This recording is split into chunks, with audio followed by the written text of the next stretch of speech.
Hi, everyone, and welcome to today's webinar, Customer Success in a Pure Virtual World. My name is Matt Clausen, and I'll be moderating the webinar. Before we get started, I just want to go through a few quick housekeeping items. First of all, we are recording this webinar, so don't worry if you lose connectivity or if anything goes on with the technical aspect of things. You'll be able to get the recording later today in your inbox. And also, if you have any questions, we'll be taking as many as we can at the end of the webinar, so feel free to toss them into the questions tab in the utility anytime during the webinar, and we'll get to as many of them as we can. So just to walk through the agenda, well, we're all virtual now, and we'll talk through some of the challenges and the realities of our new immediate world. Second, we'll go through the ideas that we crowdsourced on LinkedIn, and then at the end, we'll talk about some tools that might help you, and then we'll have as much time as we can get to for questions and answers at the end. Our speakers today, I'm really happy to be joined by Nick Mehta, CEO of Gainsight, and Christina Kosmowski, Vice President and Global Head of Customer Success and Services at Slack. So let's get into it. Nick, I'll turn it over to you. Awesome. Great to see everyone virtually, and great to see you, Christina and Matt, as well. So thank you. So first, I want to welcome Christina. We've done a lot of sessions together over the years, many in person, but we're happy to do video as well. I'll ask one icebreaker question to you, and I'll answer it too. We are all home now, kind of all of a sudden. Is there a small positive that you're getting out of your new working situation? Well, I've got two teenage girls, and so you can imagine they fight me on everything. And for the first time ever, they're willing to work out with me. So we've gone on some runs, done some CrossFit type workouts. And so that has been a huge positive for me. Oh, I love that. Yeah, it's driving so much family togetherness. I think that is one thing, and hopefully not too much family apartness if we spend so much time together. But ours is that we have kind of three a high schooler and then two elementary schoolers, and we after dinner we watch Mr. Rogers every night, which is a TV show from my childhood, and something that the goodness and the kindness of that is something we all need right now. So with that, I'd like to dive into, like, many of you are all of a sudden in a virtual world. So some of you are pros. You've been working from home forever, and you actually have been working kind of in a virtual CS mode forever. But for some of you, this is like brand new, and you're like not able to see your colleagues anymore. You're not able to go fly to site with your customers anymore. And what changes? So just some quick ones that are obvious. Obviously, a lot more being mindful of time zones, being mindful of nonverbal communications, using video and things like that to figure that out. Technical difficulties, we're all going to run into them. I'm actually amazed that the video conferencing is keeping up, but it's going to be challenging. We're going to talk more about it, but one challenge is going to be the number of meetings you're going to have, right? If you haven't been used to tons and tons of back-to-back meetings, and it might be hard sometimes to get meetings. Sometimes you might end the day without that feeling of human connection that you might have face-to-face. And if you're a CSM trying to get attention to your customers, sometimes out of sight, out of mind is a reality. So, and that makes it harder to drive change management, things like that. Christina, I think you said you've seen some unique challenges in this current world. Share what you've seen. Yeah, I mean, we're seeing customers take a real point of view either to accelerate their rollouts pretty significantly, so they want to move everything up, or de-accelerate, so they're putting stuff kind of on the back burner. And I know that that's creating some challenges. CSMs have to be flexible and in what you can get up and running fast for folks. That's right, exactly. So that's the problems. Let's talk about what are people doing to solve those. And so one of the great things is the answers don't just come from me and Christina, they come from all of you. So what this presentation is based on is a crowdsourced LinkedIn thread that we started a couple nights ago. And literally within a few hours, there were 108 comments of great feedback. You can find this online, of basically tips for virtual customer success. We're going to share some of the best of those, and we're going to comment on what we've seen as well. So let's dive in. So let's kind of talk about first what I call the 5 that are obvious but don't always happen. Common sense, uncommonly practiced, and then 5 that are a little bit newer, they're more cutting edge. So let's go into number 1. So obviously, as we're trying to model right now, if you don't get to see a client face to face in person, turning on video to me is a no-brainer. It's one of those things that once one person does it, everyone else does it. I'll share a quick story, and I'll ask Christina to share as well. For us, in the early days of Gainsight in 2014, when we were just getting started, we had one of our first big clients, and I remember a situation where we did a conference call with slides to walk through our roadmap around a feature request that they had. And I got an email from the executive sponsor after the call and said, Nick, I love you, but I don't feel like you guys are listening to us. You're not understanding our needs. Can you guys come back with a better plan? A week later, we had another call with them, but unfortunately, a lot of things had happened in our company during that week, so we didn't have time to really revise our plan. And so we were like, oh my gosh, we basically have the same plan. We got on the phone again. This time we had video on, for whatever reason, we had it on. Presented basically the same roadmap. The client emailed me afterwards and said, you guys are doing such a better job listening to us. We feel like you really understand our needs now. And so it's funny because the connection through video made the client feel like we were listening to them more, even though the facts didn't change that much. Christina, what's your experience with video? Yeah, I agree. I mean, we've really been using it with clients, but we've also been we've got an app called a donut, which is where it pairs you randomly with people to have these conferences. And so doing Oh, that's one-on-one awesome. video donut conferences has been really great to kind of keep the connection points alive as well. Maybe we'll share the link to that after the webinar. That'd be a great one for people to try out. I think we'd like to try it out. Second obvious tip is sending an agenda before and notes after. I think people all know this. What some of the commenters pointed out on LinkedIn is the agenda beforehand serves two purposes. You know, first of all, agree on the agenda, but second of all, remind the customer of the meeting, increase the likelihood they show up, and then get notes afterwards, so that they know that you take action seriously. One of the things that I think some people have done to take this next level is socialize the agenda with your champion and really get them bought in and almost help them co-present that agenda. So it's not just your agenda, it's their agenda too. Anything on your side, Christina?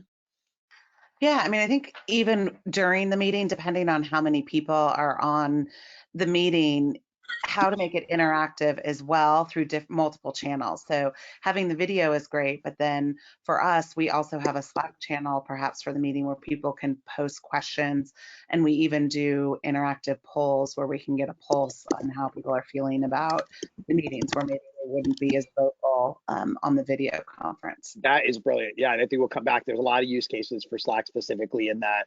So continuing the Captain Obvious theme part of the presentation, when you don't see customers face to face, the one benefit is you don't have all that travel time and time in cabs and or Ubers and time in the lobby of the sign in and all that stuff, right? And so you can do a lot more meetings. What we're seeing people do is use the time to go deeper in their accounts and not just meet the senior people, but maybe meet the users, meet the admins, really get to go kind of more coverage of who your customer really is. Anything on your end, Christina?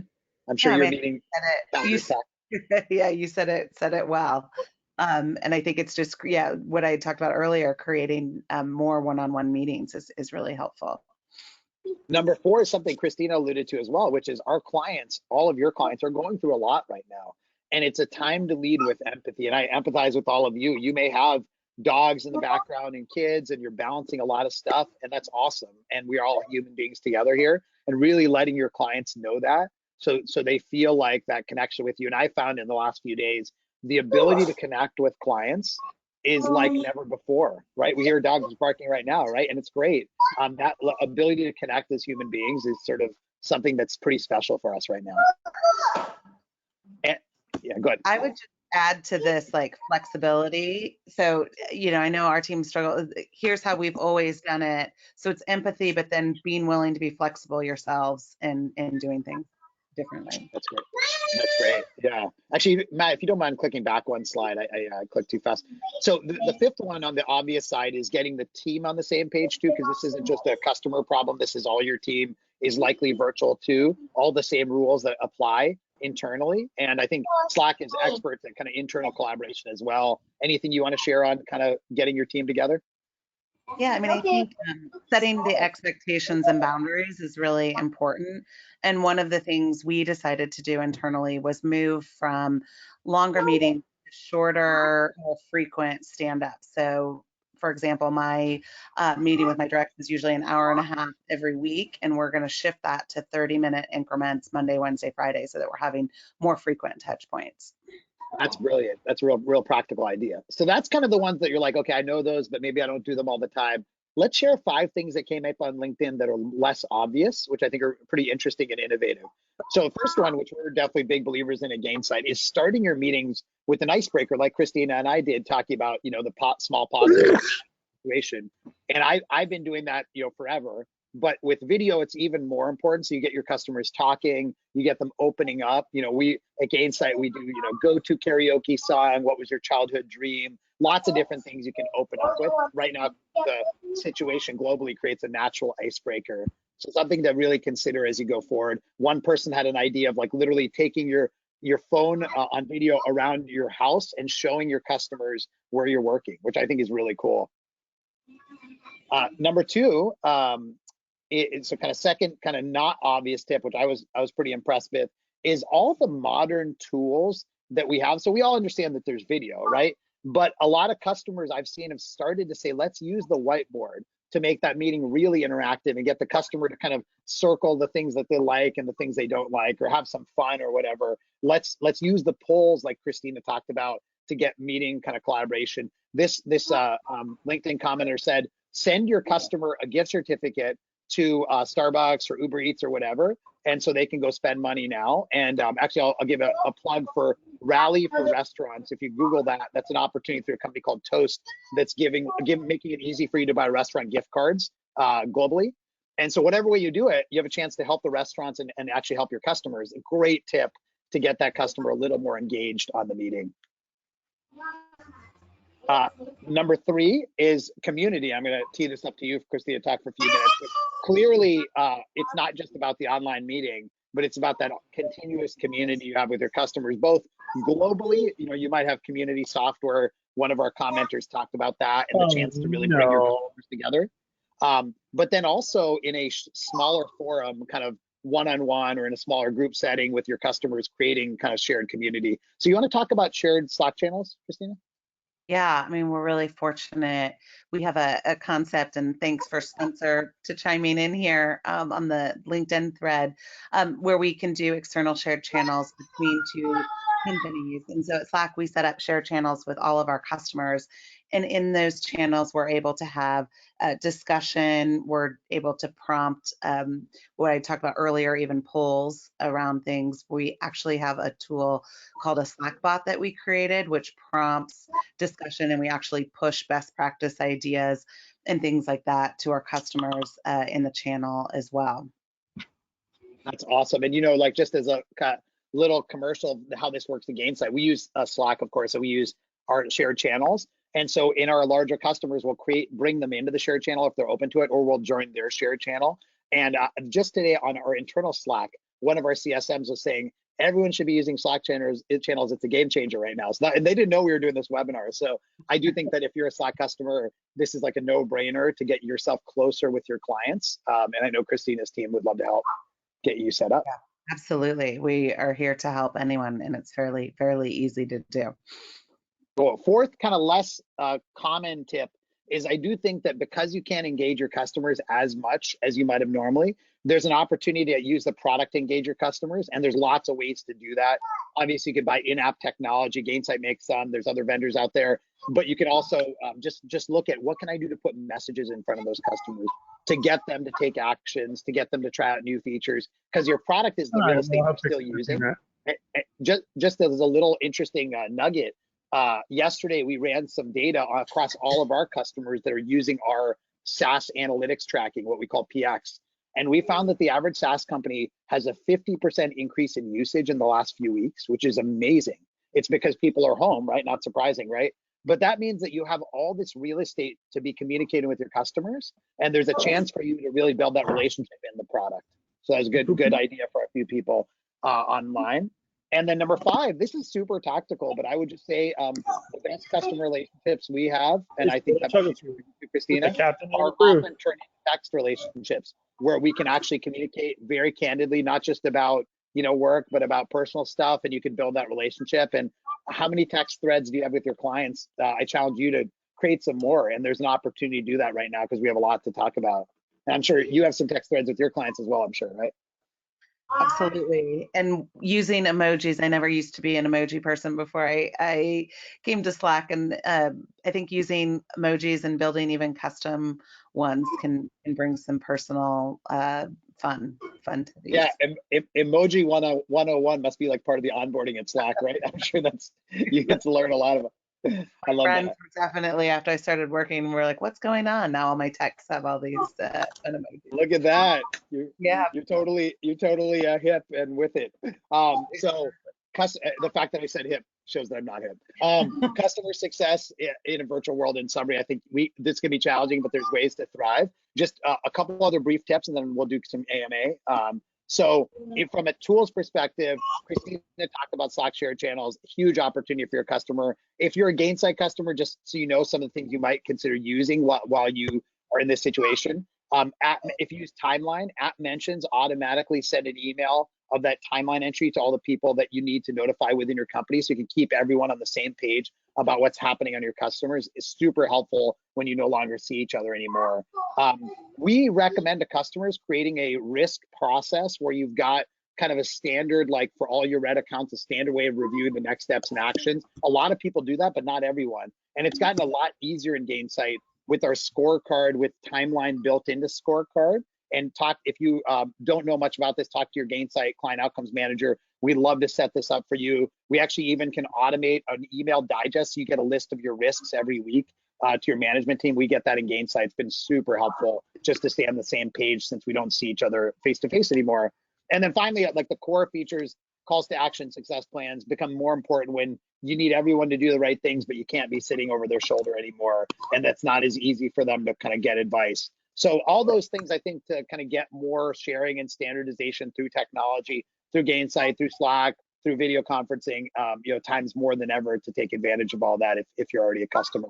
And then the last thing is, one thing we think that we should make sure is you can't forget about your small customers, and really looking at what you can do from a long tail automation perspective. Right now, a lot of people are using Journey Orchestrator, which is a feature of Gainsight that lets you do tech touch to your customers to communicate safety, continuity plans, policies, things like that in a very easy way, and also figure out which people open those messages. So some quick tips if you are a customer to take more advantage. So through all this, I hope you can see we're really committed on bringing the community together, making sure we can all succeed together, because we all are in this together, with all of us and our dogs and our kids all huddled up together. So with that, I want to turn it over to Matt to moderate some Q&A. Yeah, okay. So like I said, again, the recording of the webinar as well as all the slides will be available to you in your inbox later today, just really quick. And once again, let's ask some questions. Let's get into them. So we have a question here asking, when it comes to the first point we mentioned, like with video and how helpful and useful it is, Effie is asking, I find that especially these days, it's helpful to have conferences with video, but how would you recommend gently encouraging others who may be hesitant to join with video and not just audio? Do you have any tips on that? Great question. Christina, anything you've done to create some? I mean, I think what you were talking about is actually bringing some vulnerability to the video, which is showing maybe your messy office, or like the fact that you're in sweats, or your kids are coming in and out of the video, so that they feel more comfortable that you're not expected to be in this perfect environment. I love that. One other tip I'll share, kind of very practical one, is I don't know which technology support this. I know Zoom does for sure, which is the background. So we have, you can do a virtual background. It is super cool, but also I think gets people to turn on their video, because they can make their environment look like different. And so I have my virtual background has my like Labradoodle like looking over me, which is it's a really funny picture. And some people have a picture of Hawaii and picture of Italy. And so I think that's a cool way to get people to engage. Yeah, so here's one that's, as somebody who's personally in marketing, I've been thinking about a lot in the last few days. Andres is asking, how do you approach expansion or upsell opportunities in this time without coming off as an opportunist or insensitive? Obviously, we want to be helping people, but there's such a sense of cynicism perhaps against it. Do you have any tips on that? Yeah, I mean, I think it's getting the message right is so important, whether it's for new business or existing kind of expansion. And I was yesterday, I was talking about the fact that there's a spectrum and either end is wrong. So on one end, you're kind of profiteering from this terrible situation, and you're not even it's a very thoughtless message. You've probably gotten some of those from SDRs, in email campaigns or whatever. The other extreme though is not acknowledging it at all. And that's weird too, right? And so I will say, by the way, like maybe to get a little vulnerable, we're trying to do it here, not trying to have expansion, but just like literally what are genuinely useful things during this tough time. And I hope that some of this is useful for all of you. So the question I would challenge you is, what is genuinely useful for your audience and your client base right now? And some of that probably does turn into expansion, but really focusing on what's useful, and then having that lead expansion versus focusing on, I'm going to sell you something more right now. Christina, anything else you want to add? Yeah, I mean, I can't echo that, how important that is. We've gone through that too. And one is really focusing on value for our customers and how we can help them. If your company can also support short-term offers to say, hey, listen, we're not going to charge you for the next 60, 90 days during this period, I think that that's extremely beneficial as well. But one thing is to build up this trust with your customers over time. And I think that that makes a huge difference. If you've been acting in that manner for several years, they're not going to see you, you're going to have that trust where they're going to see you as helping them versus upselling them during this period as well. That's a great point. All the trust you earned or didn't earn in the last few years, it's coming to play right now. Yeah, so we have one that's an interesting question specifically for companies that, and I know that both Slack and Gainsight have customers that are in the healthcare field, but specifically, how can CSMs who are work with healthcare companies communicate with people in the healthcare field specifically at this time? They want them to feel that they're there to support them, but also to respect the fact that they're very busy right now. Yeah, actually, it's interesting. We have a healthcare practice at Gainsight because we have a lot of healthcare technology and service customers.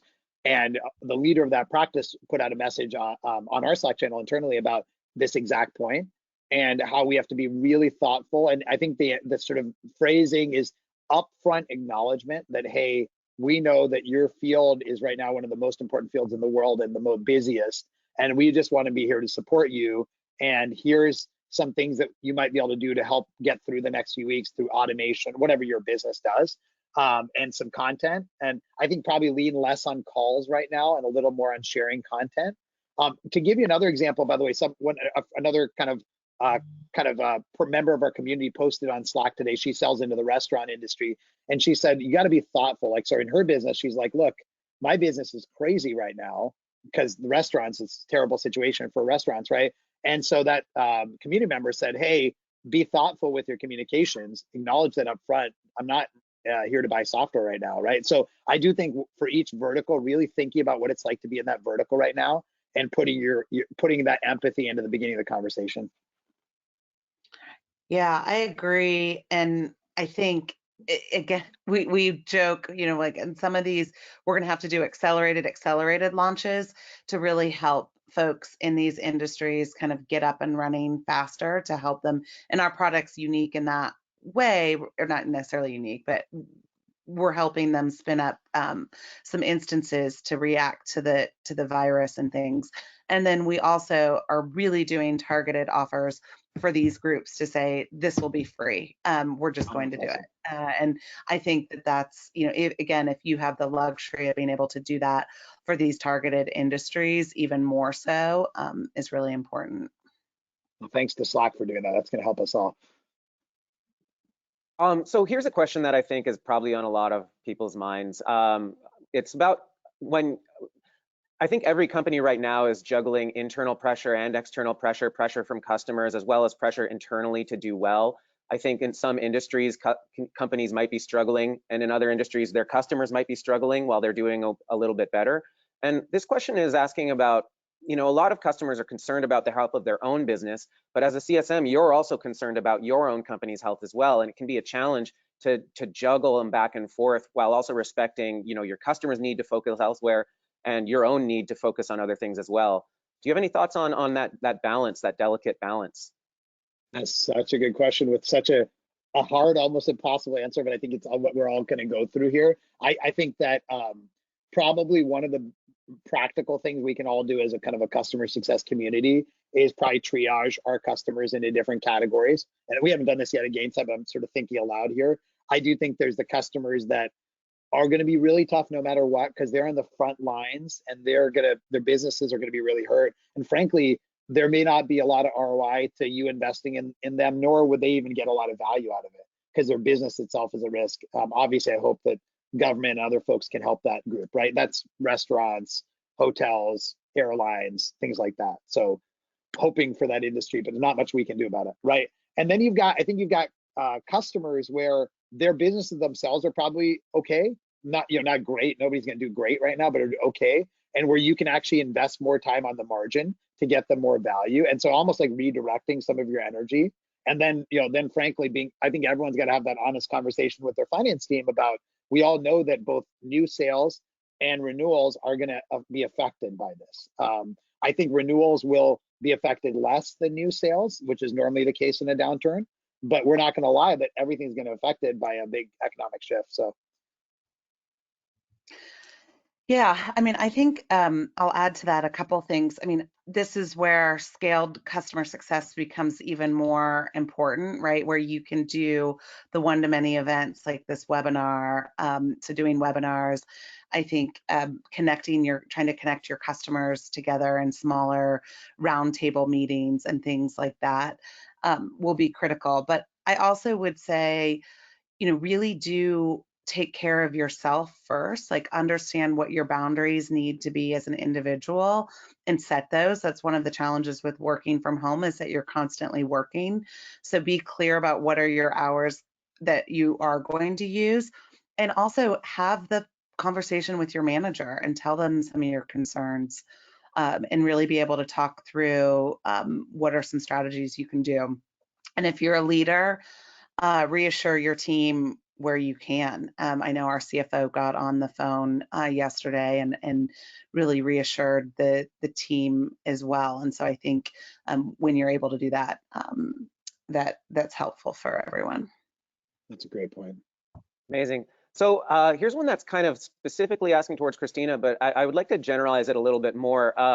This one's asking about apps to connect with Slack to decrease time spent on data importing, like Google Drive. But I'm curious, a lot of us, and I speak for myself, are kind of trying to hack our digital workspace. Like I know I used to have my physical desk set up, but now I'm trying to get my virtual desk set up with different tools and streamline my workspace. I'm curious if you have any thoughts on kind of maybe some favorite apps that you can connect to Slack or to Gainsight specifically, to start, making your digital workspace a little bit more streamlined.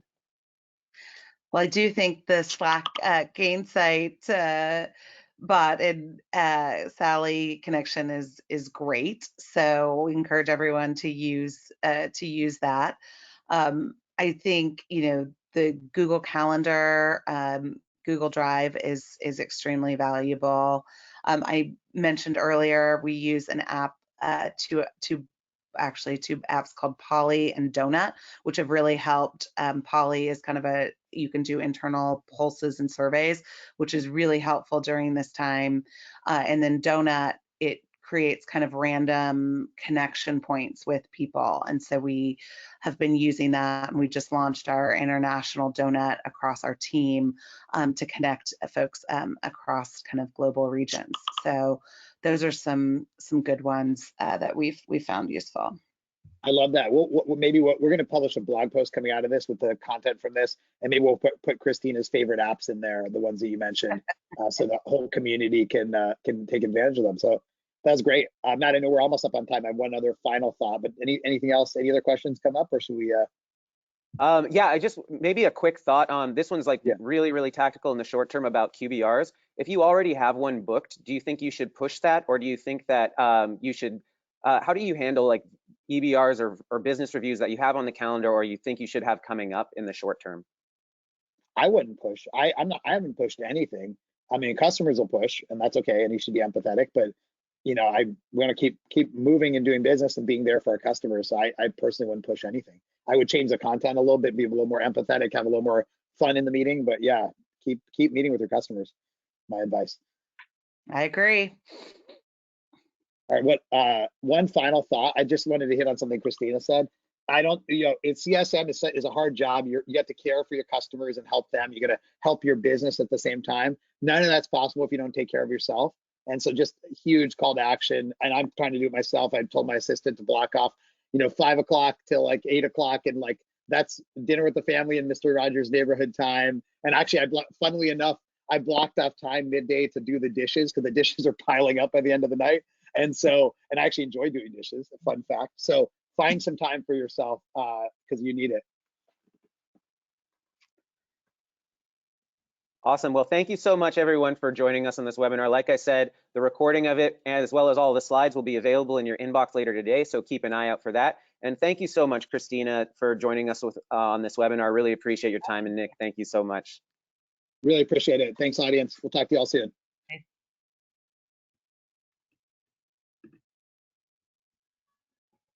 Great stuff, Christina. Thank you so much. Thank you, Have a great Nick. day. It's awesome. You too. Awesome. Thanks. Bye.